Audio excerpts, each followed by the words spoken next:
Bienvenue sur Télébilingue en ce lundi 26 juin. Voici ce qui fait les titres de notre actualité régionale aujourd'hui.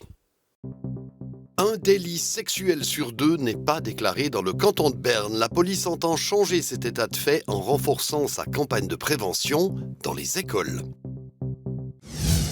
Selon les autorités de Bienne, les bons de garde pour les crèches ont fait leurs preuves en 3 ans. Ces bons ont aussi créé une concurrence entre crèches privées et publiques. Concurrence qui motive celle de la ville à s'améliorer. Et l'inflation jette de plus en plus de gens dans la précarité. À Saint-Imier, l'association Table Couvre-toi tire la sonnette d'alarme et tente une action d'un style nouveau. Dans le canton de Berne, la police estime que seule la moitié des agressions d'ordre sexuel sont annoncées. Comment changer cet état de fait? La police désire s'engager plus activement dans la prévention en devenant plus présente dans les écoles. Lundi matin, la police cantonale bernoise tenait conférence de presse pour présenter ce plan de prévention. Simon Keller nous en dit plus. La police cantonale aimerait informer chaque enfant sur les problèmes liés à la violence sexuelle. Jusqu'à présent, seul un enfant sur 5 a été sensibilisé à la prévention de ce type de délit. La police espère ainsi permettre aux victimes de se signaler plus facilement parce que de nombreux cas restent encore inconnus. On sait que seule la moitié des victimes osent raconter ce qu'on leur a fait. C'est assez effrayant. Et le problème, c'est que souvent on cherche la culpabilité chez les victimes. C'est ce que nous voulons changer, parce que nous sommes persuadés qu'on ne peut pas provoquer un délit sexuel et que ce n'est jamais la faute de la victime.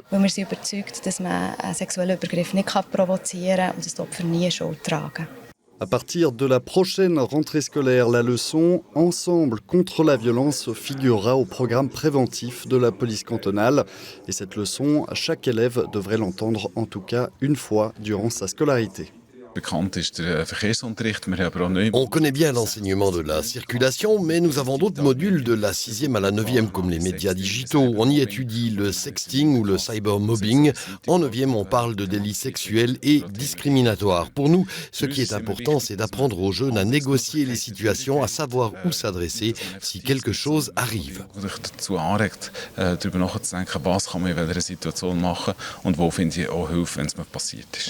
La police n'entend pas faire de la prévention uniquement à l'école. Depuis le début de l'année, elle publie également les statistiques spécifiques des délits discriminatoires. Ces délits concernent les discriminations face à la communauté LGBTIQ, à l'appartenance religieuse ou ethnique.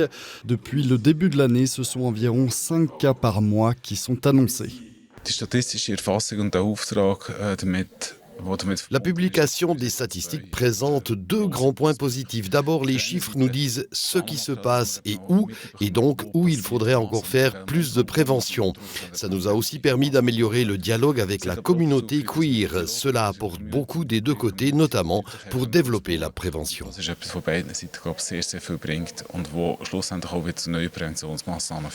La police a également lancé des cours pour apprendre à ses employés à avoir une attitude adéquate face à la communauté LGBTIQ, par exemple lorsqu'il s'agit de s'adresser à l'un de ses membres ou même de le ou de la fouiller.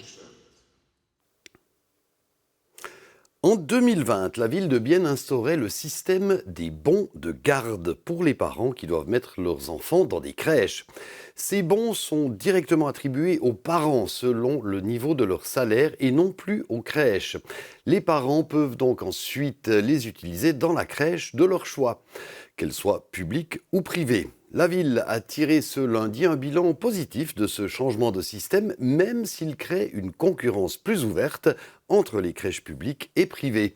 Les 6 crèches municipales sont condamnées à s'améliorer pour répondre à cette concurrence. Plus de détails avec Raphaël Grunder. Avant l'introduction des bons de garde, les crèches municipales jouissaient d'un quasi-monopole. Les parents qui cherchaient une crèche subventionnée devaient choisir une crèche de la ville. Avec le nouveau système, la situation a complètement changé. Depuis 3 ans, les parents peuvent utiliser leurs bons pour une crèche privée ou publique, ce qui représente un défi pour la ville. Maintenant, après 3 ans, on peut dire que ça fonctionne très bien. Nos places sont majoritairement occupées, mais on a vraiment travaillé pour ça. On a fait un programme de développement et on a surtout investi dans la qualité.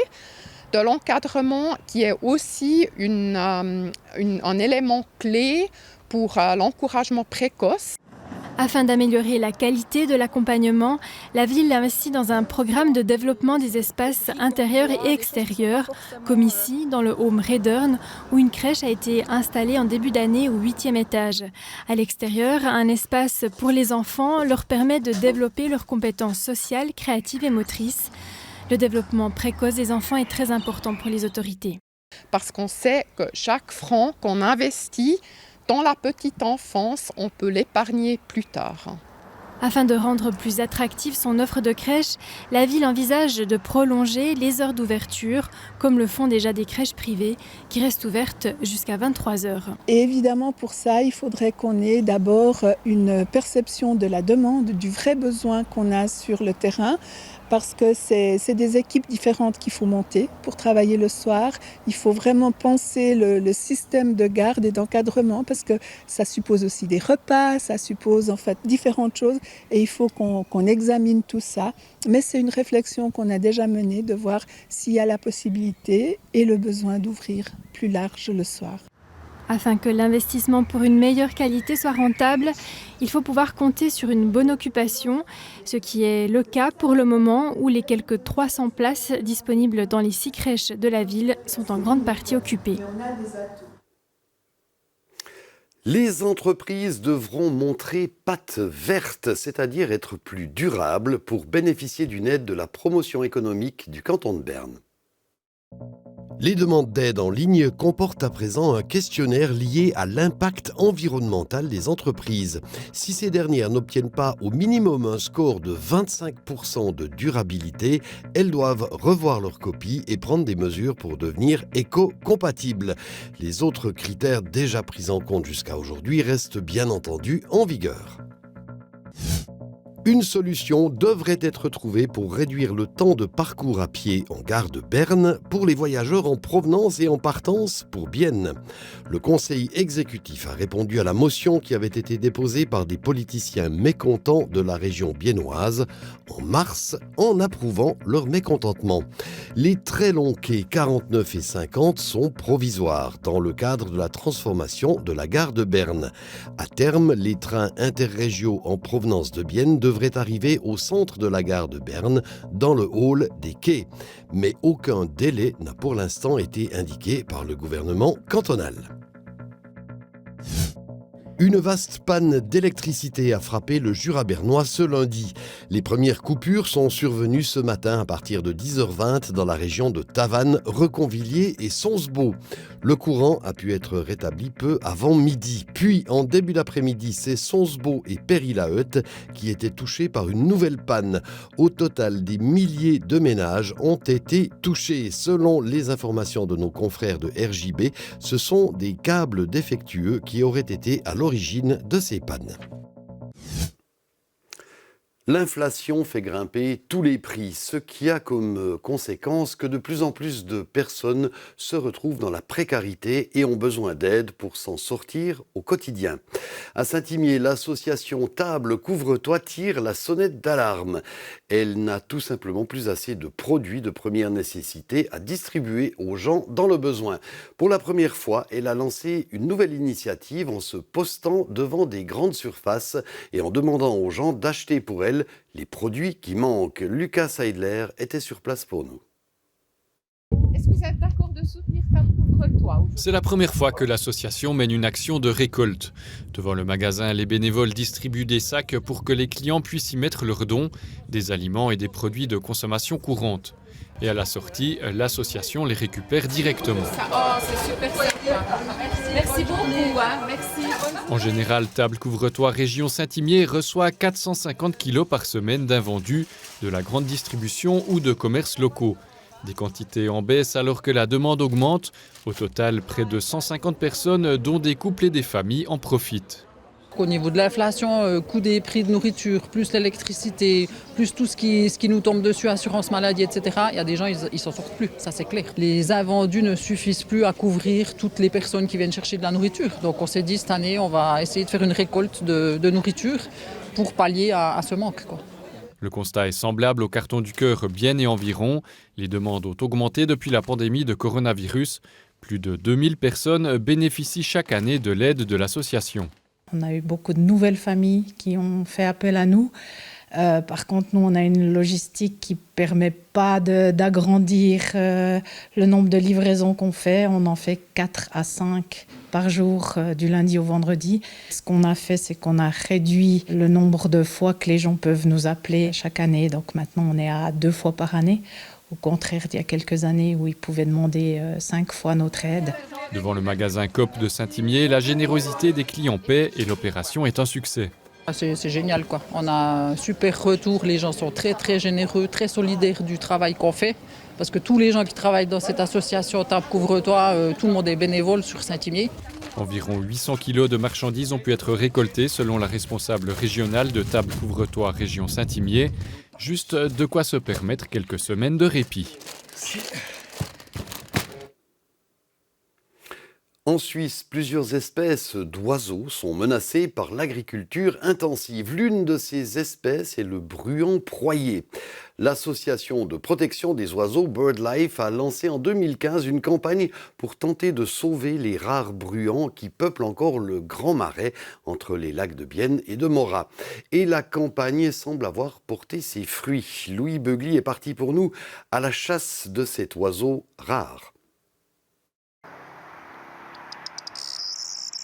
Voici à quoi ressemble le bruant broyé de près, mais difficile de l'identifier de loin si on ne connaît pas son fameux chant. C'est le cas de cette agricultrice de Brutelen qui a dû reporter la fauche de 2 de ses parcelles. Des couples de bruants broyés y ont fait leur nid. Je connaissais le problème des animaux menacés par les machines de fauche dans les champs, particulièrement les faons dont parlent souvent les médias, mais je n'avais encore jamais entendu parler des espèces d'oiseaux également impactées. C'est pourquoi BirdLife et les cantons de Berne et Fribourg surveillent activement les prairies extensives où nichent les bruants broyés.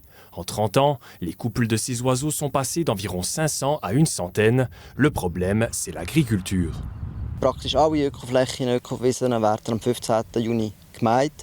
Pratiquement toutes les prairies extensives sont fauchées le 15 juin. Mais c'est aussi pile le moment où les bruants broyés nichent. C'est la période où les petits n'ont pas encore éclos ou sont encore nourris par leurs parents. C'est un des plus grands problèmes. Les mesures de protection qui ont été prises fonctionnent. Environ 20 couples de bruants broyés en plus se sont installés dans la région depuis cette année. Rachel Emmerly attend donc depuis une dizaine de jours pour faucher les parcelles restantes. Dans son cas, ça n'est pas vraiment un problème.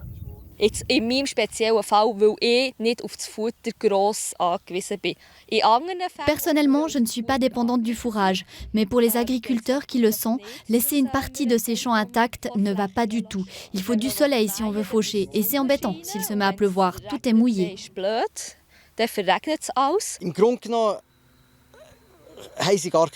Au fond, ils n'ont pas le choix. Si on trouve un nid, il devient protégé par la loi.